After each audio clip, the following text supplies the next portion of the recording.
Hola, buenas noches. Les damos la más cordial bienvenida a una edición más del programa Contextos, un programa de análisis que se transmite desde la plataforma del periódico Ultimátum.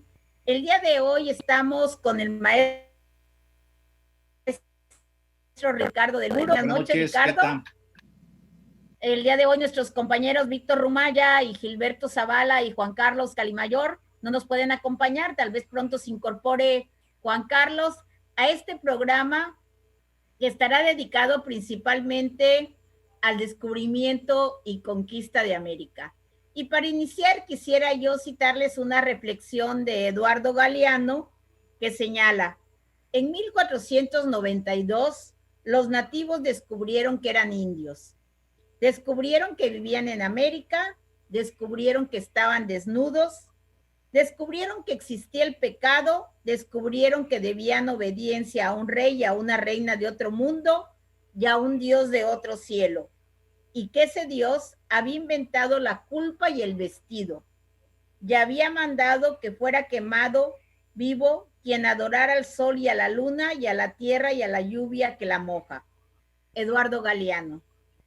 Creo que es una reflexión de Eduardo Galeano que nos trae también a la memoria, ¿verdad? Si tanto la Iglesia Católica como los conquistadores españoles, que es una solicitud que ha venido haciendo el presidente López Obrador, deben pedir disculpas a América, bueno, no tanto a América, ¿verdad? Sino a quienes habitaron en esa época de la conquista estas tierras que hoy se llaman América. Y también él reconoció en su momento que la Iglesia Católica ya ha pedido disculpas en diferentes momentos, ya lo hizo Juan Pablo II en un viaje a la República Dominicana, lo hizo Benedicto y también lo hizo el actual Papa Francisco. Y entonces es a España a quienes le está solicitando el pedir disculpas. La relación de México con España después de la conquista, después de muchos años, tal vez de reconciliación, no sé si será posible hablar de reconciliación. México ha tenido una excelente relación con España, lo vimos con Lázaro Cárdenas cuando la Guerra Civil Española, que recibieron en muchos niños y niñas, los niños de Morelia, como se les dijo, ¿verdad? Llegaron provenientes de la España arrasada por la Guerra Civil. Muchos intelectuales también encontraron asilo en México y dieron paso a una serie de fundaciones, ¿verdad? Como el Colegio de México, un Colegio Madrid que aunque es privado, ¿verdad? Es producto de este encuentro, producto con motivo de la Guerra Civil Española. En Chiapas también tuvimos a prestigiosos intelectuales de esa época, como fue el profesor Andrés Fábregas Roca, el profesor Luis Alaminos Guerrero, ¿verdad? Y otras personas como don Joaquín Hernández, que instaló en San Cristóbal una fábrica de hilados y tejidos, la Segoviana, por citar algunos, ¿no? Y a nivel nacional, pues hubo una serie de intelectuales españoles que dieron vida a a muchas fundaciones culturales. Tenemos a Paco Ignacio Taibo, ¿verdad? Quien se encuentra ahora frente a la editorial, al Fondo de Cultura Económica, que es originario de España, él nace todavía en España, y pues por ahí tenemos a una serie de españoles venidos en esta última ola. Entonces la pregunta es necesario reabrir esta herida? ¿Es necesario que España, que creo que no está en tan buena disposición como de pedir disculpas, es necesario esta solicitud del presidente López Obrador. ¿Tú qué opinas, Ricardo? Pues el tema de lo que sucede es de que es un tema controvertido, lo del 12 de octubre, y por supuesto cada aniversario siempre se levanta un poquito esa manera como para distinguir entre los pueblos originarios y la conquista por parte de Europa, ¿no? Incluso en muchos lugares, en el mismo Estados Unidos, donde tradicionalmente se celebra el Día de Colón, hay muchas entidades de Estados Unidos que ya quitaron esa celebración como el Columbus Day, el Día de Colón, el Día del Descubrimiento, y lo han cambiado por el Día de las razas, de los grupos originales, ¿no? Pero finalmente es toda una historia y esto ahorita creo que ahorita este programa va a estar interesante porque pues no solamente vamos a hablar de ese origen del descubrimiento, sino que la controversia que hay en torno a si fue un descubrimiento, si fue un encuentro de dos mundos, quién conquistó a quién, y también pues no hay que olvidar el hecho de que ahorita está la esposa de López Obrador en Viena o estuvo en Viena y está pidiendo que nos permitan, que se permita traer el penacho de Moctezuma, que está también dentro de este contexto. En fin, es interesante el tema, pero hay que recordar que originalmente el 12 de octubre, al menos en México, se decía que era el Día de la Raza. Así es. Y y ese famoso Día de la Raza, pues lo instituyó en 1928 José Vasconcelos, quien también, cuando en su clásica obra La raza cósmica, difunde el concepto del mestizaje y del sincretismo de la raza iberoamericana, la famosa raza de bronce. Y ese tema de la raza, pues predominó durante mucho tiempo. O sea, no es gratuito que, por ejemplo, el lema de la Universidad Nacional Autónoma de México, también inspiración de Vasconcelos, Vasconcelos, así es.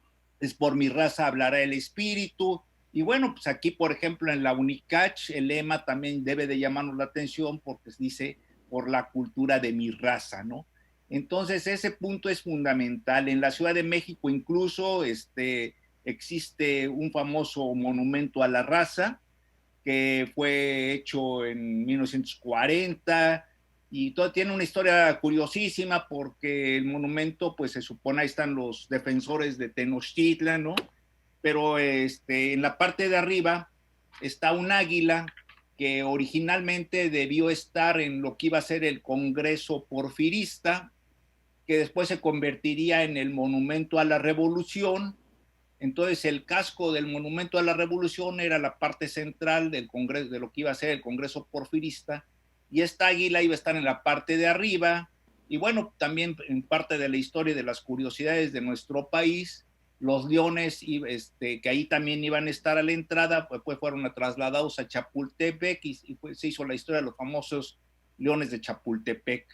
Entonces es toda es una parte interesante, en ocasiones con todo el respeto que merece la historia patria, hasta divertida por las cosas y también trágica porque finalmente no hay que olvidar que ese concepto de raza eh, fue la base de una corriente sociológica que fue el darwinismo social de Herbert Spencer, que se inspiró en la teoría de Charles Darwin sobre la evolución y selección natural de las especies. Esto lo plasmó en el origen de las especies, en su libro famoso de los orígenes de las especies, que se publicó a finales del siglo XIX.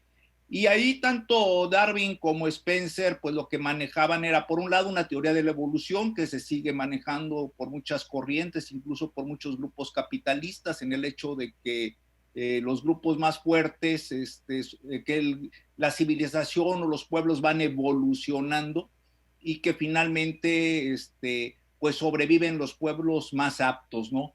En el fondo hay mucho pragmatismo, de ese pragmatismo que caracteriza a la política estadounidense, por ejemplo, ¿no? Pero algo curioso en este caso de la del descubrimiento de América es pues primero el debate, un debate que no es reciente, es un debate que finalmente se empieza, en el caso de México, lo empieza a manejar primero Alfonso Reyes, en donde él pregunta que si verdaderamente fue un descubrimiento o fue un encuentro de dos mundos. Y después, por supuesto, pues el famoso texto que en su momento desarrolló el maestro Edmundo Gorman, en donde pues él mejor dice que al nuevo mundo no se le descubre, sino que se le va a conquistar, y finalmente señala que un texto interesantísimo que se llama La invención de América. Más allá de la parte política, creo que es importante señalar, y creo que solamente así podemos comprender la importancia del descubrimiento de América, y ya con esto no limito mi intervención porque ya me alargo un poquito, de que pues dentro de la historia está considerado que el descubrimiento de América en 1492, junto con la caída de Constantinopla, que se da por esas mismas fechas, la invención de la imprenta y la invención de la brújula, entre otras cosas. Y la pues, pólvora. Y la pólvora son los elementos que van a dar pie al mundo moderno. Un mundo moderno que finalmente nosotros ahorita es el mundo en que vivimos, porque finalmente ha evolucionado, y en donde posteriormente dentro de este mismo mundo moderno pues surge el Estado, ¿no? Finalmente los que van a financiar la expedición de Colón van a ser los reyes católicos, y los reyes católicos finalmente al unir al casarse logran la unificación de España, y ahí se considera pues tal vez el primer estado clásico de la época moderna, y posteriormente vienen muchas situaciones del desarrollo, principalmente del capitalismo. No hay que olvidar que atrás de todas esas atrocidades que se le atribuyen a Colón, que se le atribuyen a Cortés y a todos los conquistadores, pues el enemigo principal es el capital. O sea, eran hombres de fortuna, eran hombres que venían buscando riquezas, eran empresas capitalistas, incluso de ahí mismo empiezan la famosa palabra del empresario en cuanto a lanzarse a la aventura, en buscar riqueza en otro lugar. Y por supuesto, pues el desarrollo del capitalismo y el llegar a colonizar, el llegar a explotar, el llegar a quitar posesiones, a buscar oro, a buscar plata, a costa de los grupos originarios que aquí vivían, pues fue una empresa principalmente capitalista. O sea que ahí el principal, si lo podemos decir, el principal enemigo o el gran destructor de las culturas americanas, pues fue el capitalismo, y Colón y Cortés y todos estos conquistadores, pues simplemente fueron sus agentes. Yo hasta ahí termino ahorita mi participación. Seguimos para no acaparar todo más tiempo. Bueno, en lo particular a mí me interesa como mujer la figura de la Malinche, ¿no? Y que se ha utilizado el término de malinchista para denotar a quien es que le gusta lo extranjero, ¿no? Que le gusta lo que viene de otras partes, ¿no? De otros países.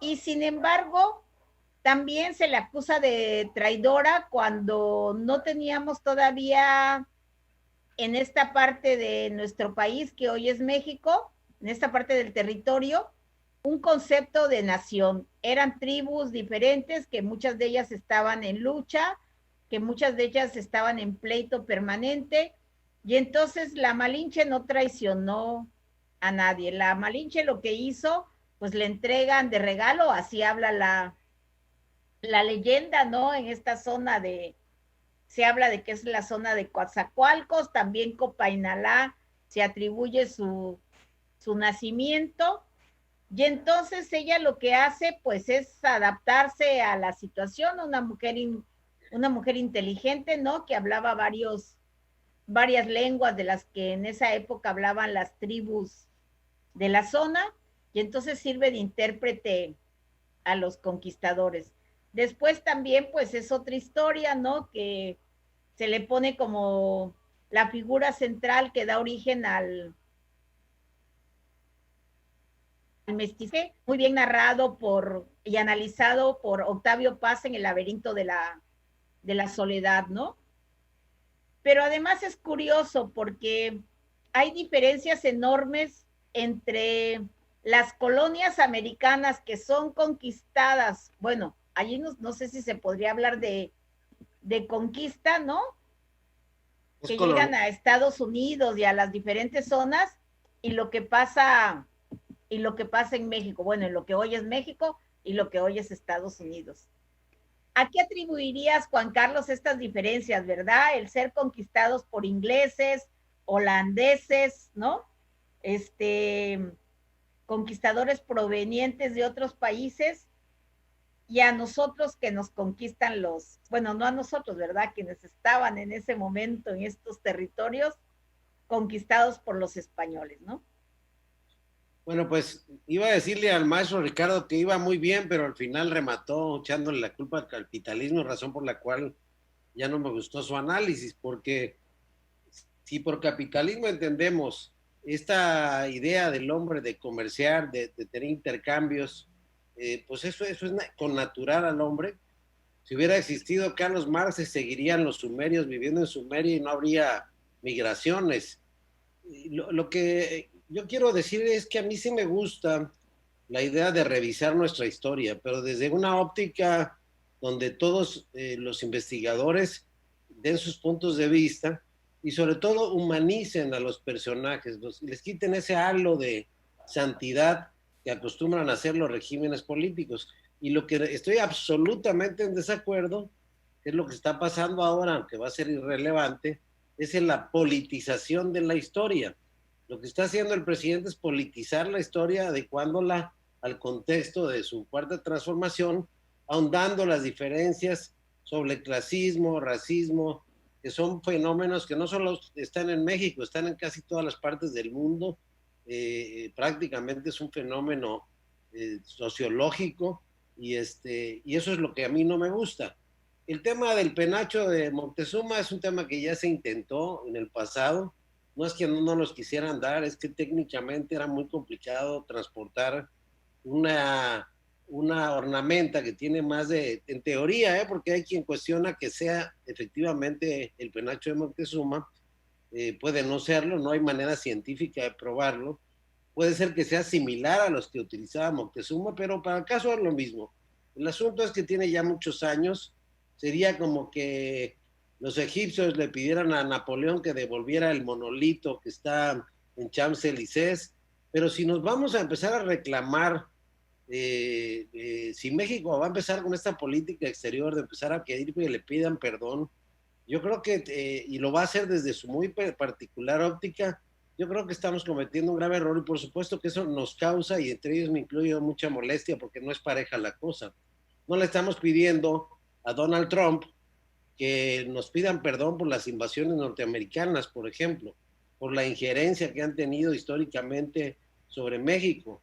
Después de la fallida guerra de Texas, donde Santa Anna pierde en el Álamo y después es preso y se ve obligado a cambio de su vida en el Tratado de Velasco a firmar un acuerdo prácticamente reconociendo la independencia de Texas a cambio de su vida, acuerdo que no ratifica el Congreso de México diciendo que el presidente estaba preso y por eso no tenía validez, pero tampoco el Congreso norteamericano, pero de pronto eso provocó la famosa invasión posterior norteamericana, que fue muy rápida. De ahí salieron la otra parte que conocemos son los niños héroes, y son esa otra parte de nuestra historia patria, una historia de fracaso, no es una historia de éxitos, es una historia de sacrificio de un grupo de jóvenes que eran cadetes del colegio militar, y que pues prácticamente el ejército más instruido, mejor armado de Estados Unidos en unas cuantas horas lo sometió.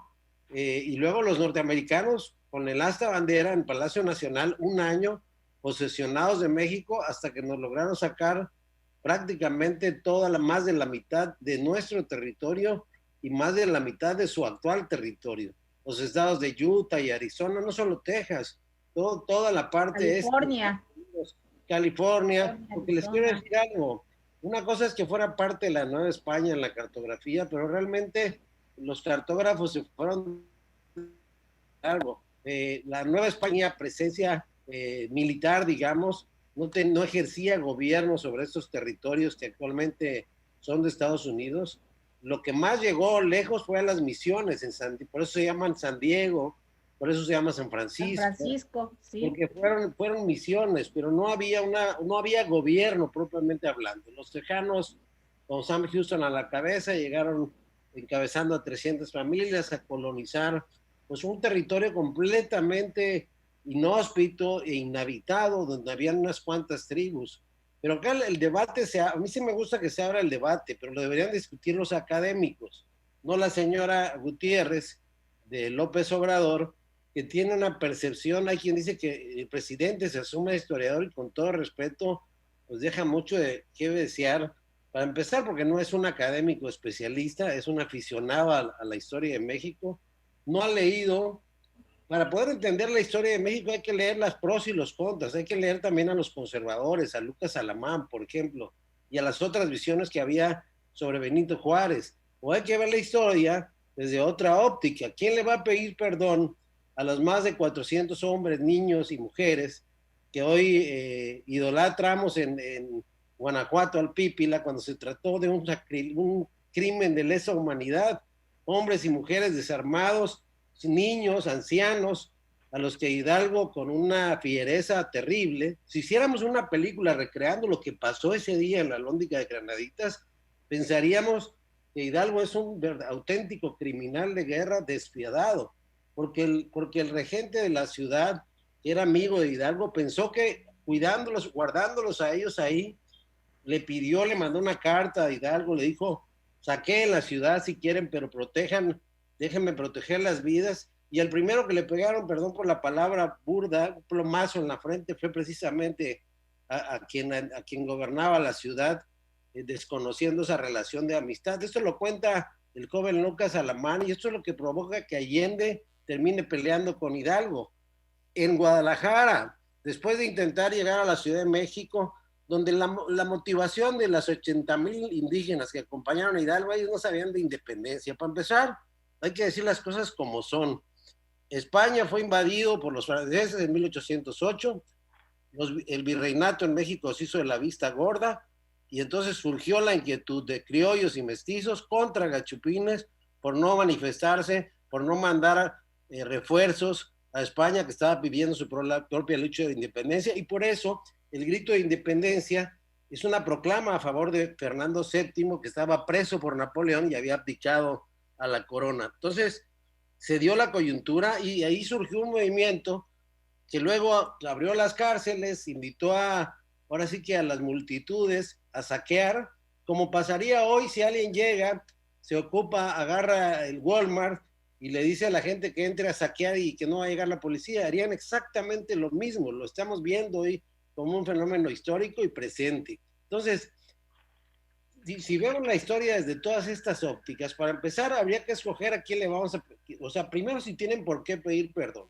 Hoy leemos las biografías de Alejandro Magno, de Gengis Khan, de los grandes conquistadores, como grandes héroes, Julio César, y bueno, para hacer todas esas conquistas, pues obviamente sometieron a pueblos, los acribillaron. Eso es la historia de la humanidad. Que a la luz de la actualidad se vea criminal todo esto es otra cosa. Por ejemplo, hoy remueven la estatua de Colón en el Paseo de la Reforma. Al parecer lo hizo porque pretendían vandalizarla, por eso la sacó Claudia Sheinbaum, pero luego cambió su versión para decir que habría que reconsiderar si la vuelven a poner, cuando Cristóbal Colón lo único que vino buscando a este lado, a este descubrimiento que ni supo nunca que era un nuevo continente, pues eran las Islas de las Especias, porque tenían ellos el tráfico, como ahí sí bien lo dice el maestro Ricardo, que venía desde Turquía, desde la China, con todas estas especies que le salían muy caras a los europeos. Entonces Colón le propone a la reina Isabel la católica, que se acababa de casar con el rey Fernando de Aragón y que todavía no era España. España, Aragón y Castilla eran una parte de España. España, lo que fue el territorio de España, tuvo 800 años de dominación por parte de los árabes. Entonces, si nos vamos a que le pidan los árabes perdón a los españoles,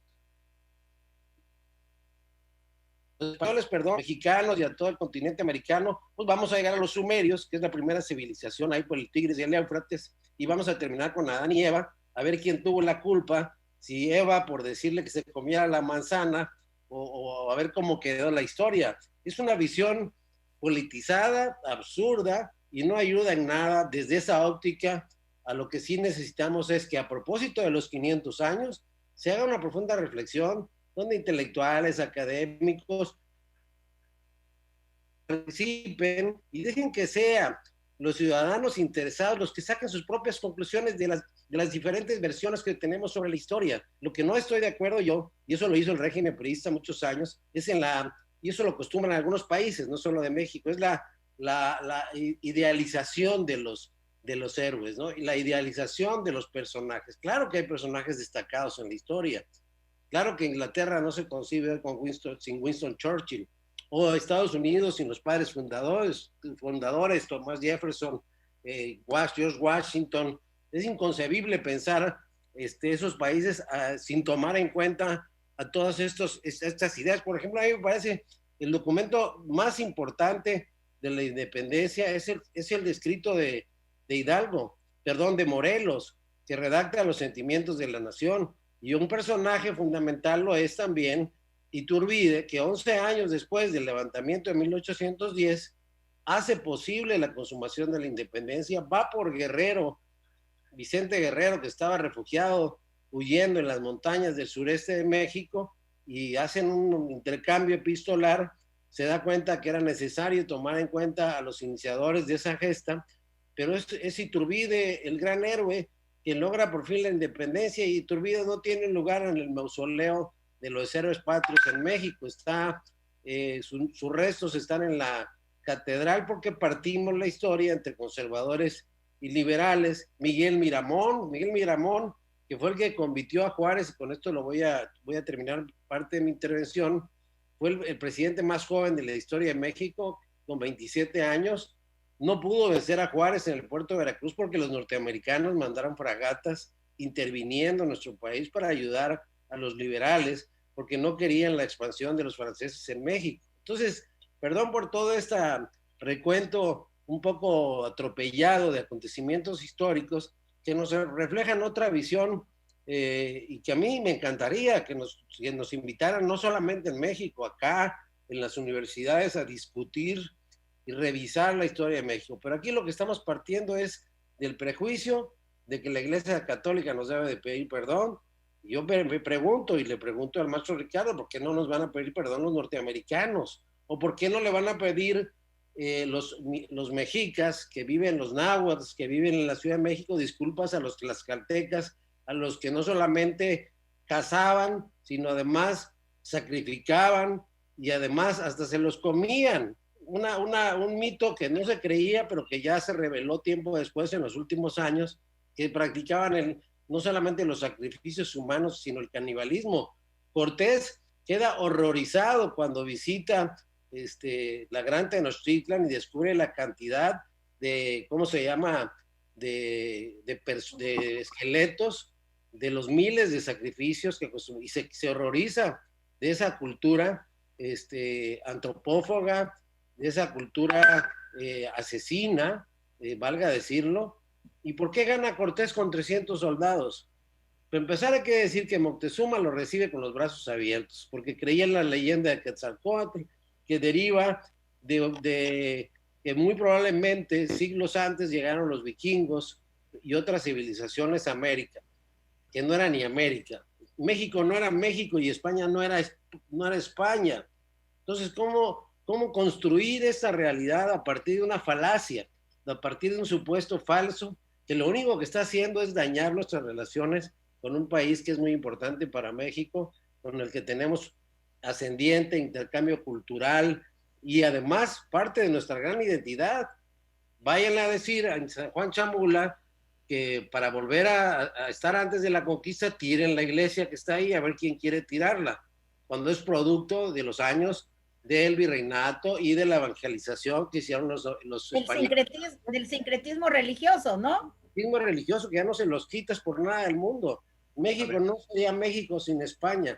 Y un último error que yo corrijo mucho a la gente cuando me lo dice, independientemente de sus características raciales, un poco más morenitos, más blancos, lo que tú quieras, es que nos conquistaron, ¿no? Es que México, no, conquistaron a los pueblos originarios, de los cuales hoy todavía hay descendientes, náhuatl, sin duda, pero que ya son una minoría comparada con una nación enormemente, con un enorme mestizaje, y no solamente español, también libanés, árabe, alemán. Bueno, solamente Chiapas es un crisol de fusiones culturales con los japoneses, con los alemanes y con los chinos, porque esa es la evolución histórica de la humanidad desde que el Homo sapiens salió del norte de África. Y entonces, pues no era de a gratis, pues, no era sin balas, no era sin flechas. Bueno, aquí quiere tomar la palabra también Ricardo, ¿verdad? Quiere dar su opinión sobre lo que está comentando. Yo lo que veo es que los temas, este tipo de temas, pues siempre hay una versión oficial, incluso pues la invención de México, hay un texto, ¿no? Pues esa se hizo con toda una historia oficial en donde precisamente se ponían a los españoles como los grandes, bueno, finalmente fueron los conquistadores, igual que los norteamericanos. La inversión de México. Los norteamericanos, pues no veían en la época colonial, cuando se separaron de Inglaterra, bien a los casacas rojas ingleses. Pero creo que finalmente ese tipo de acciones va más allá de, o sea, no es una bandera que la ha manejado exclusivamente el gobierno de Andrés Manuel López Obrador. Yo estaba recordando en un programa en la tarde que tradicionalmente en Viena, en el Museo Etnográfico, siempre está un grupo ahí de mexicanos reclamando el penacho de Moctezuma antes de que López Obrador llegara a la presidencia. Y es parte de si ustedes gustan, de la mitología historicista mexicana, ¿no? El hecho de manejar la palabra de los gachupines.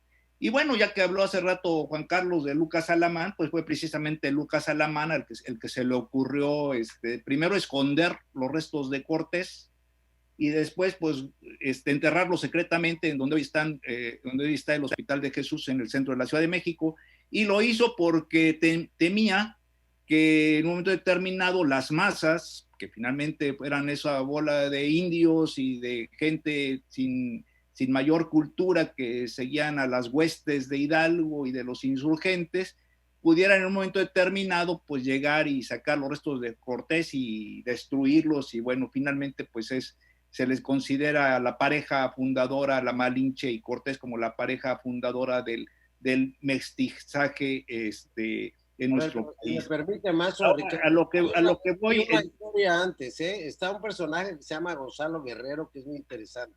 Bueno, a lo que voy. Gonzalo Guerrero, que llega a Yucatán, ¿verdad? Y podría ser el padre. Pero sí, pero finalmente yo estoy hablando de lo que es en cuanto a la mitología, pues no estoy hablando en términos estrictos de historia. Estoy hablando en cuanto a la figura Cortés y la Malinche, lo que normalmente significa. Y por lo tanto, cuando yo me refería al capitalismo, pues es que finalmente estos personajes llegan en un momento de transición, que es el siglo XV, el inicio de la época moderna, no porque se vea al capitalismo como algo negativo, o sea, finalmente es un proceso, pero que un proceso que se basa, nos guste o no nos guste, en la explotación del hombre por el hombre. Y ellos, bueno, o sea, digámoslo, si queremos manejarlo en términos estrictos, en el uso de la fuerza humana por el capital. Y eso es explotación, o sea, lo veamos como lo veamos, o sea, el pagar, y finalmente el asunto es que tan es así que toda la mayoría de las campañas que se hicieron de colonización, pues venían gentes muy curiosas, porque por un lado eran personajes que todavía traían muy imbuido el sentido del caballeresco, todavía venían muy imbuidos de todo el oscurantismo de la Edad Media, contra la hechicería, contra la práctica del paganismo, y se encontraron efectivamente frente a pueblos que no pensaban y que eran totalmente diferentes a ellos. Y salvo raras excepciones, porque ahorita me brinca la memoria, el caso de Fray Bernardino de Sahagún, con su famosa obra Historia de las Cosas de la Nueva España, que fue uno de los primeros misioneros, incluso se le considera uno de los padres de la antropología, que trató de comprender a los indígenas. Entonces, ¿cómo lo hizo? Pues él dio clases en Santiago Tlatelolco. Hubo una época en que a los jóvenes nobles de las familias indígenas que sobrevivieron a toda esta hecatombe que fue la conquista, se les educó, se les volvió a culturizar dentro de las normas del nuevo imperio, que era el imperio español, es decir, se les culturizó dentro de la religión católica, pero a la vez Bernardino de Sahagún tuvo el cuidado de estar hablando con estos indígenas, digamos la de primera generación, sobre quiénes eran sus dioses, qué prácticas médicas tenían, cómo era la lengua, el náhuatl, incluso gran parte del náhuatl se debe a sus escritos. Y bueno, eso yo creo que es la gran diferencia de la conquista o de la conquista española respecto a la conquista estadounidense. En la conquista estadounidense también llegaron compañías empresarias, la compañía de las Indias, la compañía de las Indias holandesas, las compañías de las Indias británicas, los comerciantes de la cuenca del Boston, pero su objetivo en un principio era obtener pieles, y era obtener tierras, y era obtener, pues, lo que siempre se manejó, ¿no? Grandes plantaciones de tabaco, grandes plantaciones de azúcar. Y en Estados Unidos, pues se hizo incluso en un momento determinado famosa la frase de que no hay mejor indio que el indio muerto. En Estados Unidos a los indígenas prácticamente los acabaron, y a los pocos sobrevivientes los encajonaron en reservaciones que hasta la fecha existen, ¿no? Claro, hubo todo una... lo espero, maestro. Bueno, pero entonces ese prácticamente fue el centro de la conquista en la parte de Estados Unidos. Y algo que tiene claro la cuestión norteamericana y se observa en la población actual, hubo poco mestizaje. Eso también habla de mucho prejuicio, porque buena parte de los grupos que llegaron eran grupos muy cerrados, ¿no? Puritanos. No, sí, y además el concepto, ¿no? De la religión católica, de que vienes a sufrir, de que el pobre es el que va a obtener el reino de los cielos, ¿no? De todo este sufrimiento que luego te van a premiar. Y en cambio la concepción protestante, ¿no? De la vida, que pues es el trabajo, ¿no? Y la felicidad. El trabajo aquí en la tierra, ¿no? Pero finalmente el protestantismo pues es una religión muy ligada con la ética empresarial. O sea, con la ética empresarial, así es, por eso estas diferencias enormes, ¿no? Permítame hacer una acotación que considero muy importante. La gran diferencia entre Estados Unidos y México y América, el resto de América Latina, es que lo que hubo en Estados Unidos fue una colonización. Es muy distinto a una conquista.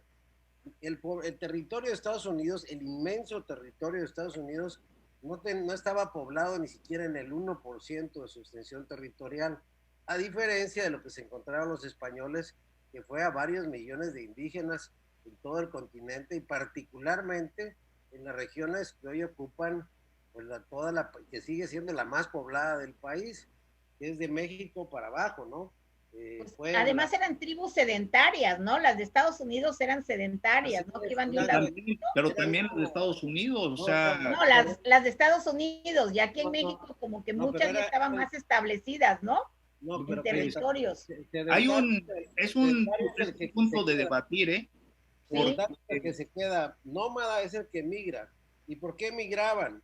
Porque por los cambios climáticos, que hasta la fecha son intensos en el norte, en Estados Unidos. Entonces, sí hubo un sometimiento, pero si tú vas a una reserva ahorita, por ejemplo, indígena en Estados Unidos o en Canadá, bueno, te vas a encontrar que son grandes empresarios. No, yo no estoy diciendo eso, yo estoy diciendo simplemente la política que se llevó a cabo. Y la política que se llevó a cabo en Estados Unidos fue una política totalmente etnocida. Y eso que incluso pues ahí tienen al famoso Custer, ¿no? O sea, para no ir tan lejos, famoso por, y toda la... Pero también, o sea, no es muchas de las culturas indígenas norteamericanas se mantienen por su fuerza, ¿no? Están los iroqueses, por ejemplo, en toda la parte norte de Estados Unidos, pues una cultura que... La zona de Canadá también, ¿no? Donde hay iroqueses todavía, ¿no?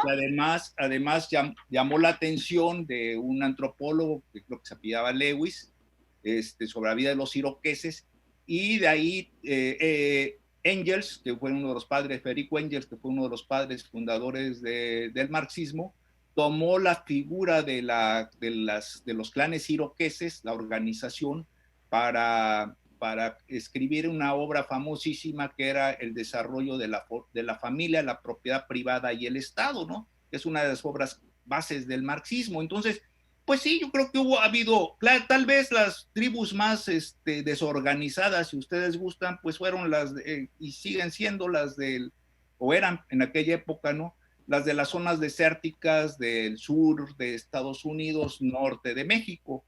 Los chichimecas, ¿no? Ahora esto, ¿no? A diferencia de... Apaches. Bueno, rojas y mucho más, y yaquis en el norte de México, pero la característica que sí es diferente e impresionante a la cultura azteca y maya, pues es lo que descubre Hernán Cortés cuando llega a la Gran Tenochtitlan, una ciudad calculada en 600,000 habitantes, con un mecanismo muy actual y muy interesante de siembra, que eran los pequeñas, ¿cómo se llaman estos? Sobre el agua, las chinampas.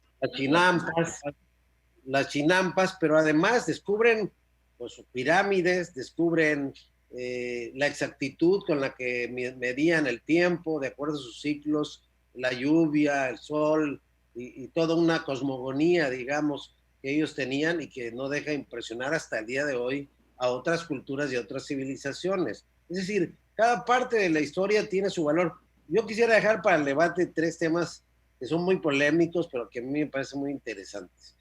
El tema, por ejemplo, de la Virgen de Guadalupe, ese es un tema muy sensible, porque hay documentación que prueba que fue pues literalmente una invención, una adaptación, una tropicalización de la versión de la mismísima Virgen que trajo como estandarte y que está hoy en el Museo Nacional. El propio Hernán Cortés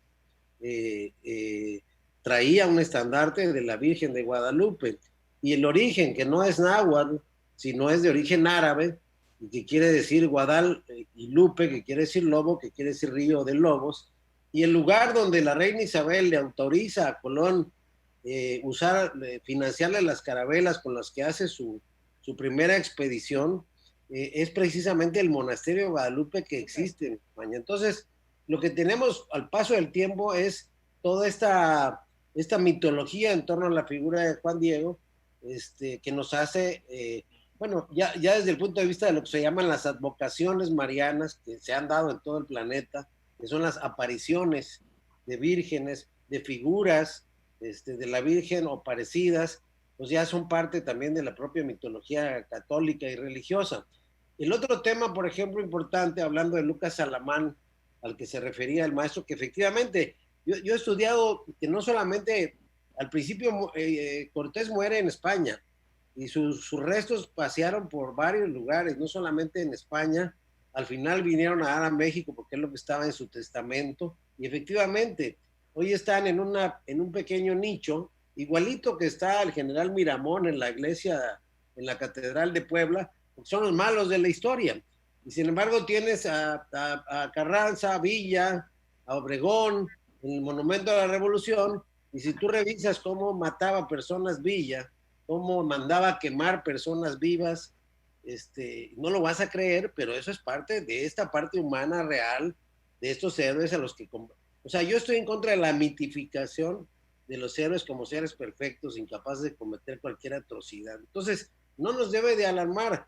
Y otra cosa que también es una mentira absoluta, el gran La gran mayoría de la población indígena muere a causa de una guerra bacteriológica, porque ahorita que está de moda la pandemia, pues el tema fue que los españoles trajeron incubado un virus que ellos vivieron. La viruela, ¿no? Que hizo estragos.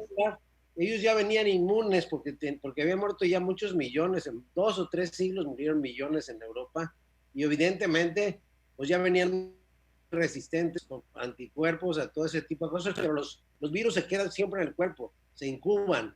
Y entonces esto sí provocó una enorme mortandad. De hecho, la derrota final de Tenochtitlan se da porque la viruela acaba terriblemente con todos, y obviamente con todos los mitos y creencias que tenían los aztecas, pues pensaban que era una maldición de Dios. Pero bueno, con esto terminamos, ¿verdad? Tú cierras el programa.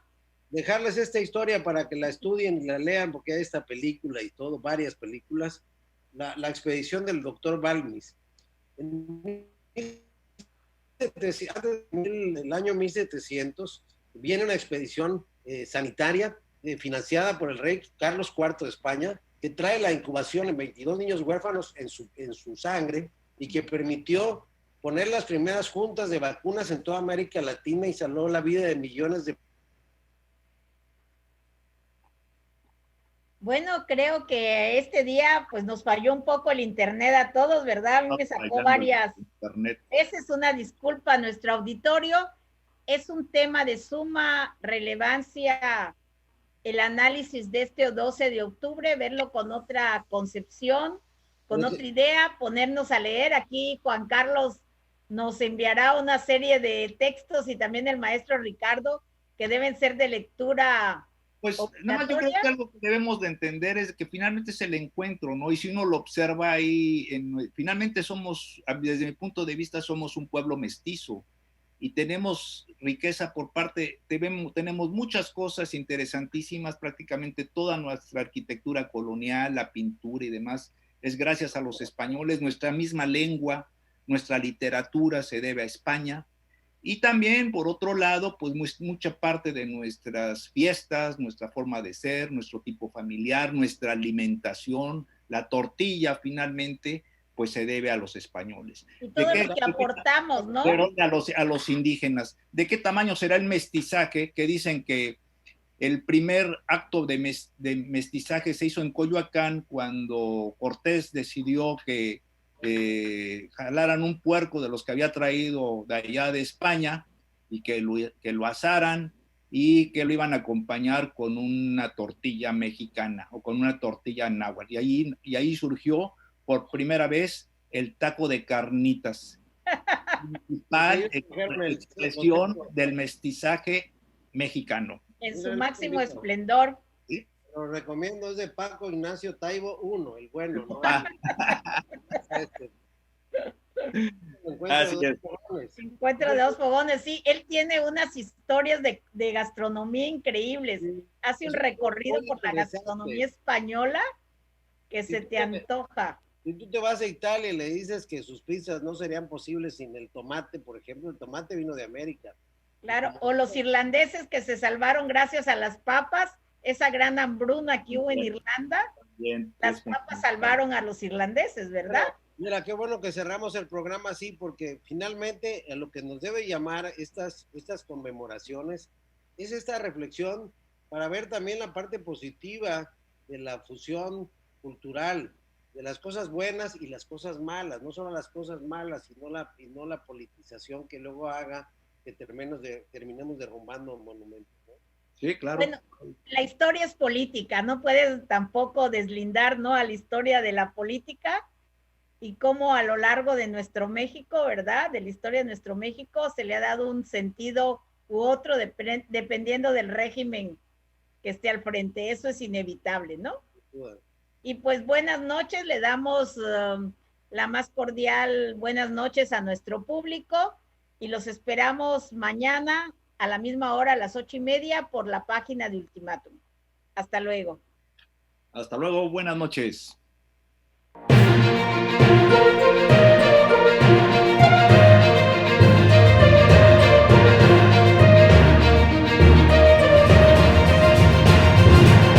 Contextos.